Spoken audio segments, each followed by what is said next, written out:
qu'aux États-Unis, Washington est en train de changer son avis au niveau de Kagame, le rôle que Kagame joue en Afrique. Et on a vu ça avec la libération de Rusesabagina. Parlons maintenant d'un livre qui a suscité de nombreuses critiques positives depuis sa parution en anglais, il y a 2 ans dans des journaux renommés tels que le New York Times et le Guardian. Il s'agit de l'enquête de Michaela Orong, ancienne journaliste du Financial Times, sur le président rwandais Paul Kagame. Ce livre très critique vient de sortir en français, et Nicolas Germain a rencontré l'auteur pour discuter de son travail. Donc le livre est sorti en anglais il y a 2 ans. Est-ce qu'il a eu des conséquences? Est-ce qu'il a changé le regard de certains dirigeants occidentaux et africains sur Paul Kagame? Bon, je pense que les écrivains, on sait qu'on n'a jamais un effet énorme. Hein. C'est peut-être graduel, l'effet qu'on peut avoir. Moi, je sais que j'ai rencontré beaucoup de journalistes, diplomates, des professeurs d'université qui étaient contents que j'ai publié mon livre parce qu'ils disaient c'est des années qu'on dit ça, mais on le dit en secret, on le dit dans les coulisses, on ne le dit pas ouvertement parce qu'on sait que il ne faut pas l'admettre publiquement, mais tout le monde le sait. Je pense qu'aux États-Unis, Washington est en train de changer son avis au niveau de Kagame, le rôle que Kagame joue en Afrique. Et on a vu ça avec la libération de Rusesabagina pour Rusesabagina, l'hôtelier. Et on voit ça aussi dans les déclarations de Blinken, très franches, très puissant au niveau de le soutien que Kagame donne le M23. Alors je pense que aux États-Unis, on est en train de changer d'avis. Vous avez écrit cette longue enquête très critique de Paul Kagame. Pourquoi est-ce que vous avez eu envie d'écrire ce livre?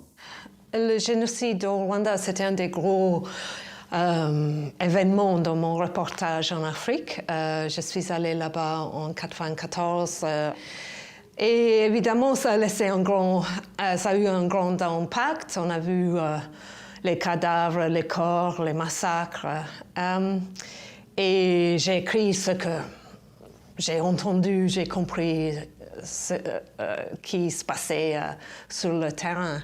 Mais c'est une histoire qui a évolué et qui a changé avec la passée des années. Et je me suis rendu compte que j'étais un peu naïf, j'étais un peu crédule à l'époque et que j'avais peut-être mal compris ce que le FPR était en train d'établir au Rwanda. Et à un certain moment, j'ai entendu la nouvelle que Patrick Karegeya, qui était le chef des renseignements du Rwanda pendant des années, qu'il avait été assassiné en Sud-Afrique, en exil. Et je trouvais que c'était un événement tellement choquant que je voulais l'examiner. Parce qu'il me semblait que le fait que lui, un des plus grands copains de Kagame, un de ses proches, est allé en opposition, s'est enfui, a dénoncé son propre chef, son ancien ami, comme un dictateur, et qu'après il a payé le prix pour ce qu'il a dit. Je pensais qu'il fallait regarder un peu, réexaminer mes propres reportages et j'ai vu que ce que je pensais à l'instant, à l'époque, c'était plus du tout ce que je croyais maintenant. Vous l'avez dit, au cœur de ce livre, il y a l'assassinat de Patrick Karegeya, l'ancien chef des renseignements au Rwanda en 2013, en Afrique du Sud. D'après votre enquête, qui l'a tué et pourquoi? Mon enquête, c'est pas la chose plus importante, il faut dire, parce qu'il y a eu une enquête en Sud-Afrique. Ça a traîné pendant 5 ans, on ne sait pas pourquoi. Il y a un mystère pourquoi les autorités sud-africaines ont pris tellement de temps pour avoir cette enquête. Mais on sait que selon la police sud-africaine, ils disaient ouvertement qu'il y avait des liens entre le gouvernement rwandais et les assassins qui ont ciblé Patrick Karegeya. Vous consacrez de nombreuses pages dans ce livre aux années que Paul Kagame a passées en Ouganda, auprès de la rébellion de Yoweri Museveni. Comment est-ce que ces années-là en Ouganda ont façonné le Paul Kagame qu'on connaît aujourd'hui? Kagame, comme beaucoup de Tutsis, a passé son enfance en exil. Et c'était un enfant qui a été élevé dans un camp de réfugiés en Ouganda. Sa famille, c'était une famille d'aristos qui étaient devenus des paysans.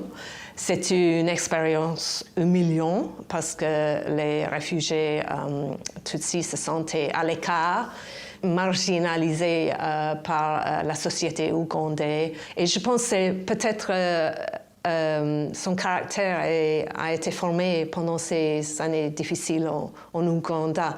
Mais il y a aussi un autre côté, c'est que comme jeune homme, il est entré dans le mouvement révolutionnaire nationaliste de Yoweri Museveni, qui est l'actuel président de l'Ouganda, qui avait mis en place une rébellion contre Milton Obote et qui cherchait des soldats, des guérillas, et il a recruté beaucoup dans la communauté Tutsi. Les gens comme Kagame, qui étaient des jeunes hommes en colère, qui voulaient rentrer chez eux au Rwanda, et qui ne se sentaient pas à l'aise en Ouganda.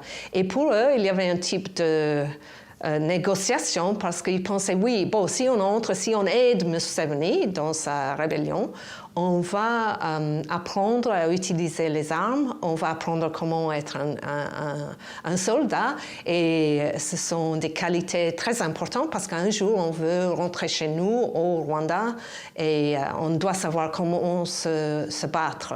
Vous dites dans votre livre que les dirigeants occidentaux sont trop complaisants avec Paul Kagame. Est-ce que l'unique raison derrière cela, c'est parce que les Occidentaux se sentent coupables du fait qu'ils n'ont pas stoppé le génocide des Tutsis en 1994 ? Oui, je pense qu'il y a toujours un sens de culpabilité parce que les Nations Unies avaient une force en place à l'époque et ils se sont retirés quand les massacres ont commencé. Et c'est bien qu'on se sent coupable, c'est juste. Mais il y a maintenant, je pense, ce sens de culpabilité en train de diminuer, parce qu'après tout, c'est 29 ans. Le génocide a eu lieu il y a 29 ans, c'est long. Et maintenant, il y a des autres raisons pour lesquelles on ne veut pas critiquer Paul Kagame. Il y a les intérêts. Et par exemple, mon propre pays, en Angleterre, on a décidé qu'on veut envoyer les demandeurs d'asile, on veut se débarrasser d'eux. Alors, on a décidé que le Rwanda, on va les envoyer au Rwanda. Le Rwanda s'est mis d'accord pour cela. Et chez vous, ici, en France, on voit que Macron, il est très content parce qu'il y a les peacekeepers rwandais qui sont allés au Mozambique et ils ont installé la paix où il y a cette plante totale de gaz liquéfié. Ce livre, on l'a dit, est très critique de Paul Kagame. Est-ce que néanmoins vous lui reconnaissez certaines réussites depuis une trentaine d'années ? Oui, bien sûr. Et si on est allé au Rwanda dans les années 94, après le génocide, quand il y avait la guerre était toujours en train de se mener, on se rend compte qu'il y a eu beaucoup de construction, il y a tous les hôtels, et les routes sont merveilleuses, c'est propre, ça marche. Mais je pense qu'on a tendance à dire que ça a été une reconstruction miraculeuse, et moi je trouve que c'est impressionnant, mais pas miraculeuse. Et il faut garder en tête aussi le fait que le Rwanda a reçu beaucoup de soutien financier de l'étranger. Donc le livre est sorti en anglais il y a 2 ans. Est-ce qu'il a eu des conséquences? Est-ce qu'il a changé le regard de certains dirigeants occidentaux et africains sur Paul Kagame? Bon, je pense que les écrivains, on sait qu'on n'a jamais un effet énorme. Hein. C'est peut-être graduel, l'effet qu'on peut avoir.